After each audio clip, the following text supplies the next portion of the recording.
మారుకోవడాన్ని trans women అంటారు. అలా మారిపోతే రివర్స్లో అమ్మాయిగా ఉండి పుట్టి అమ్మాయి బాడీ ఉండి అమ్మాయి బాడీ ఇష్టం లేకుండా అబ్బాయిగా మారిపోవడాన్ని ట్రాన్స్ మ్యాన్ అంటారు. సో ఇప్పుడు ఈ అఘోరి శ్రీనివాస్ అనే ఒక అబ్బాయి అమ్మాయిగా మారిపోయాడు. ఇక్కడ మళ్ళీ 2 తేడాలు మనం చూడాలి. ఒకటి, నేచురల్గా నేను అబ్బాయిగా పుట్టాను, నా మైండ్ అమ్మాయిగా ఉంది, నేను అమ్మాయిగా మారాలనుకున్నాను. అది నేచురల్గా ట్రాన్స్ఫార్మేషన్ ప్రాసెస్.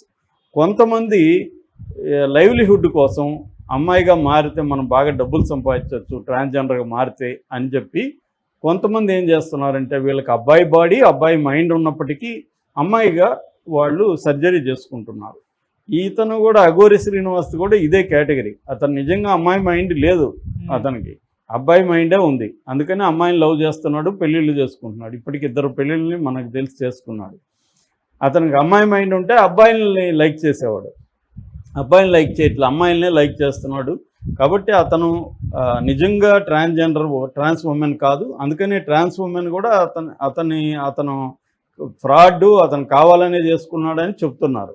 అది వాస్తవమే మనకి, ఎందుకంటే అతనికి గడ్డం కానీ అవన్నీ వస్తున్నాయి.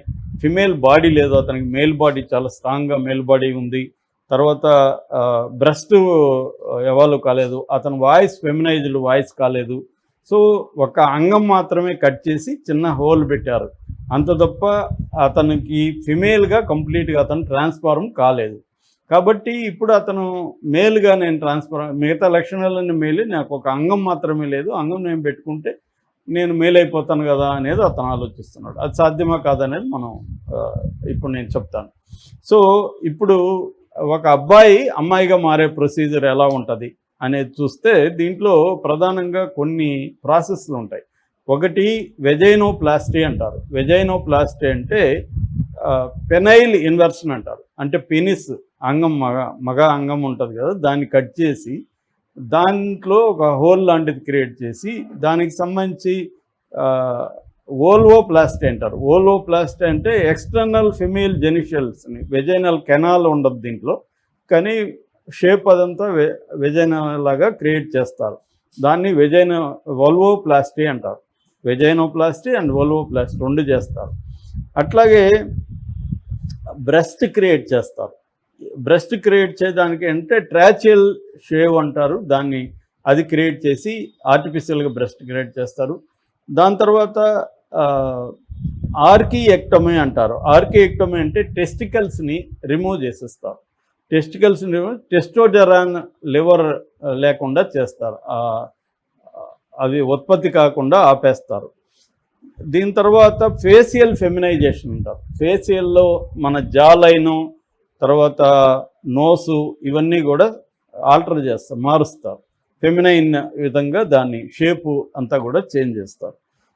దీని కాకుండా హార్మోనల్ థెరపీ ఉంటుంది. బాడీలో మేల్ హార్మోన్స్ని తగ్గించేసి ఫిమేల్ హార్మోన్స్ ఉత్పత్తి పెంచే విధంగా చేస్తారు. అట్లాగే వాయిస్ థెరపీలో కూడా వీళ్ళు ఏం చేస్తారంటే ఆడమ్ శాపిల్ అంటారు, దాన్ని తీసేస్తారు, రిమూవ్ చేసి మేల్ వాయిస్ నుంచి ఫిమేల్ వాయిస్గా కన్వర్ట్ అయిపోతుంది.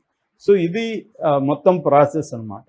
సో ఈ ప్రాసెస్ చేసి దీన్ని ఏమంటారంటే జెండర్ అఫర్మేషన్ లేదా జెండర్ కన్ఫర్మేషన్ లేదా జెండర్ రీఅసైన్మెంట్ సర్జరీ అంటారు.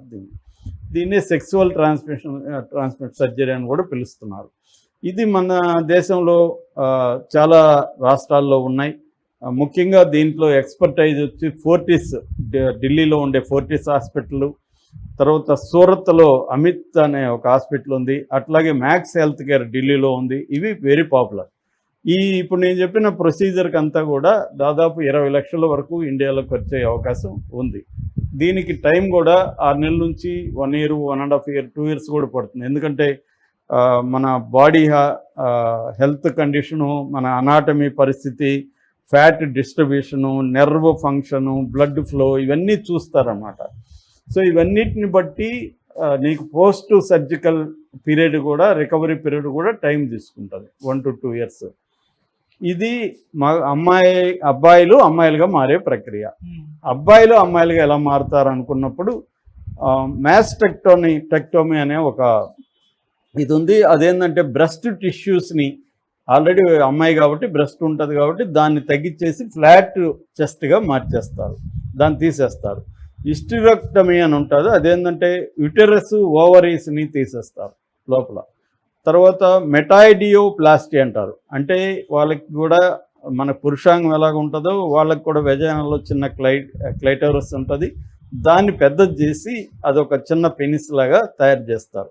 ఇక అసలుది వచ్చి పెల్లోప్లాస్టీ అనేది పెనిస్ని తయారు చేస్తారు. ఈ పెనిస్ని తయారు చేయడానికి మార్గం ఏంటంటే మన చేతిలో ఉండే స్కిన్ ఇక్కడ కానీ వెనక కానీ తీసుకొని దాన్ని టిష్యూస్ని తీసుకెళ్ళి అక్కడ పెనిస్ దగ్గర అతికిస్తారు. దీన్ని స్కిన్ గ్రాఫ్టింగ్ అంటారు. స్కిన్ గ్రాఫ్టింగ్ని యూజ్ చేసి ఈ స్కిన్ ఫ్లాప్స్ అంటారు, ఈ స్కిన్ ఫ్లాప్స్ని తీసుకెళ్ళి ఆ పెనిస్ లాగా తయారు చేస్తారు. ఇప్పుడు చాలామందికి డౌట్ ఏమంటే ఆ పెనిస్ ఫంక్షనల్గా ఉంటుందా, దానికి సెన్సేషన్ ఉంటుందా అంటే ఖచ్చితంగా సెన్సేషన్ ఉంటుంది.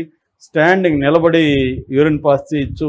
తర్వాత సెన్సేషన్, నెర్వ్ హుకింగ్స్ ఏర్పాటు చేస్తే సెన్సేషన్ ఉంటుంది.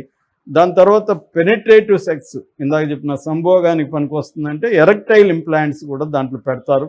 ఎరెక్టైల్ ఇంప్లాంట్స్ అయినప్పుడు అది ఎరెక్షన్ కూడా సాధ్యమవుతుంది, పెనిట్రేటివ్ సెక్స్ కూడా సాధ్యమవుతుంది. 5 నుంచి 6 అంగుళాల పొడవు, కొంత మందంగా కూడా దాన్ని చేయగలుగుతారు. ఇదంతా కూడా ప్యాలోప్లాస్టీ అనే సర్జరీ ద్వారా చేస్తారు. ఇప్పుడు ఈ అబ్బాయికి చేయాల్సింది ఏంటి, ఇదే, ఈ ప్యాలోప్లాస్టీ చేయాలి ఈ అబ్బాయికి. మిగతా బాడీ అంతా ఆల్రెడీ అబ్బాయికి ఏమి సర్జరీలు అవసరంలే, అతను అబ్బాయిగానే ఉన్నాడు. ఓన్లీ అతను ఏం చేశాడు, పెనిస్ని కట్ చేసి అక్కడ చిన్న హోల్ క్రియేట్ చేశాడు. ఇప్పుడు మళ్ళీ పెనిస్ని అక్కడ క్రియేట్ చేయాలి.